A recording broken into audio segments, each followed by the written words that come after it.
Hey yo, here talking about we're on to photosynthesis. We're going to talk about feedback loops a little bit too. As I said in the respiration video, we're going to go kind of fast and just kind of review because you do have resources you can pull out. You have a diagram and whatnot. I just want to kind of like trigger memories in your head. So photosynthesis is basically the flip side of respiration, right? We're looking at taking light energy, water, carbon dioxide, and fixing that carbon dioxide and making glucose. So we're talking about an endergonic reaction, which is anabolic, right? We're building a molecule.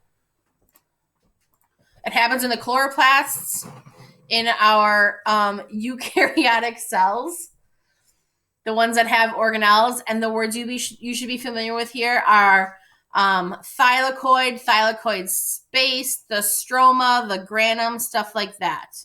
Okay, so thylakoids are those little green pancakes, basically, that it happens in. The grana is a stack of thylakoids. They kind of look like green coins. The stroma is the space around the stacks of the thylakoids. So when you look at the equation, it's going to be the opposite pretty much of respiration. Carbon dioxide goes in. That's going to provide the carbon to fix into the glucose. Water goes in. It's going to be split by light and donate some electrons. We're making glucose and we're releasing oxygen as a waste product. Okay. So we've got two processes. In respiration, we had three. In photosynthesis, we have two. We have the light reaction and the Calvin cycle. This would be a good slide to like print or screenshot. It kind of summarizes it. That light reaction occurs in the grana, in the stacks of thylakoids. We're going to use light, split water. That's called photolysis. That's where oxygen's released, like right away. And then we've got two electron transport chains that are going to be generating ATP and NADPH to power the Calvin cycle in the next step. The next step, the Calvin cycle, occurs in the stroma or the space. That's where you're going to take the ATP and the NADPH from the previous reaction. You're going to spin that cycle with those things, and you're going to take the carbon and you're going to make sugar. Okay, so that's kind of in general. This is a diagram of what I just explained. The things that capture the light that are able to do the work are called photosystems. So those photosystems are located in the thylakoid membrane itself. Photosystems 1 and 2. They are connected together by an electron transport chain, and they contain chlorophyll. That's going to capture that light energy and do the job, basically.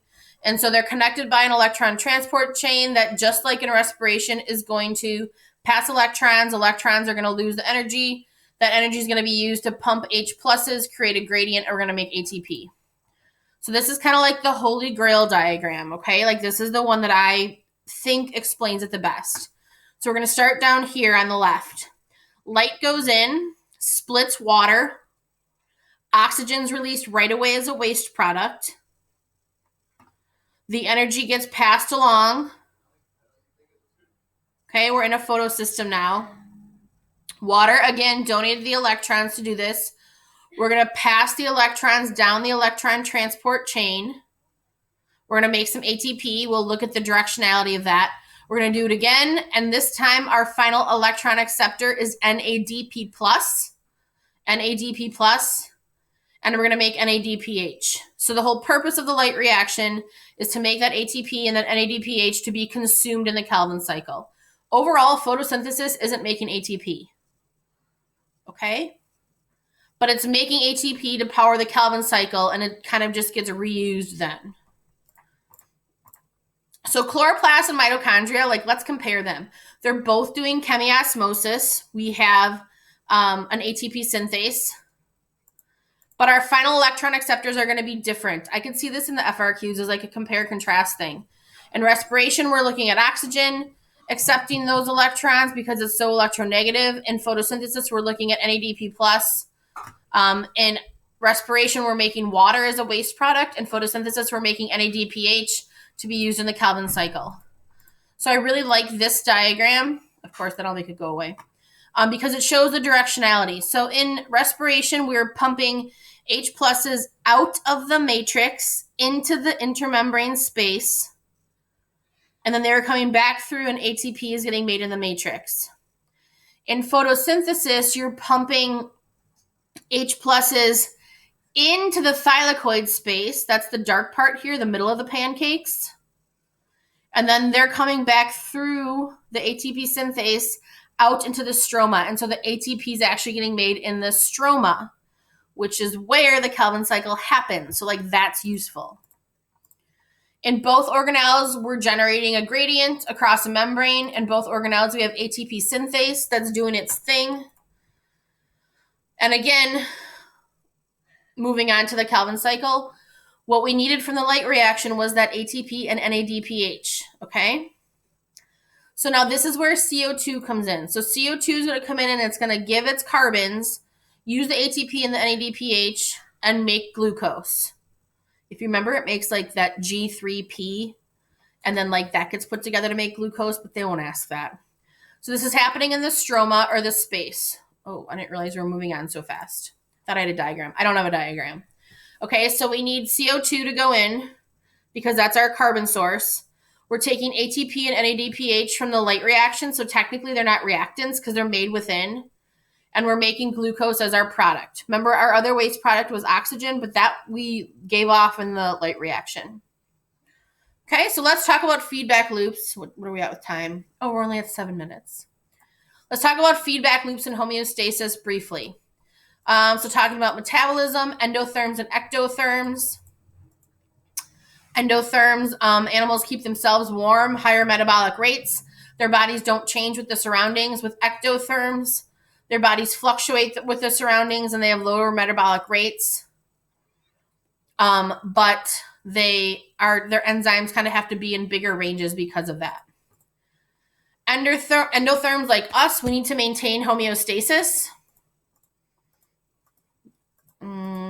Okay, here we go.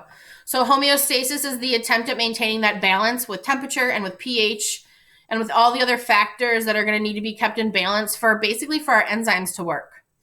And so most of these systems function with negative feedback. You've seen this over and over and over. I would not be surprised if you've seen this on FRQ. We talk about it with feedback inhibition with enzymes. We talk about it with operons. Like it's all over the place.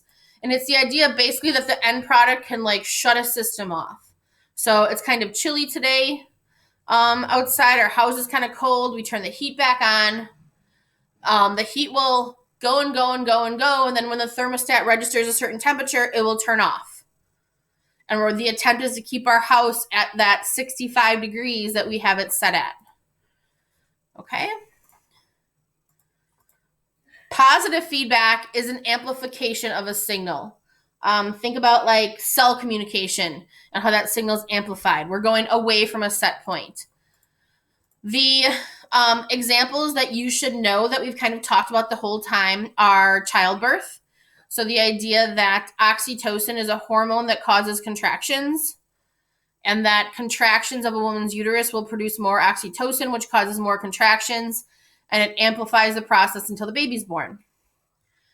Fruit ripening is a non-animal example where you have a hormone giving off. It's called ethylene, and that hormone makes fruit ripen, and the riper the fruit, the more hormone it gives off, and so on and so forth.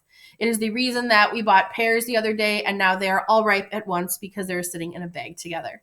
So my family will be eating pears for most meals. A lot of times when that feedback loop gets screwed up, we can have some big consequences. You should kind of know about diabetes in general. We don't go into a whole lot of depth anymore on it, but the idea that insulin and glucagon work together to keep your blood sugar where it should be, and that if that gets messed up and your blood sugar gets thrown off, that's what we call diabetes. Okay? There are some sample problems, but they're all multiple choice. So I'm not going to go over them. You're welcome to, but I don't know that it would be super helpful for you right now. So that's it for photosynthesis and feedback loops. And that's pretty much all the stuff on energy that I wanted to talk about. Bye.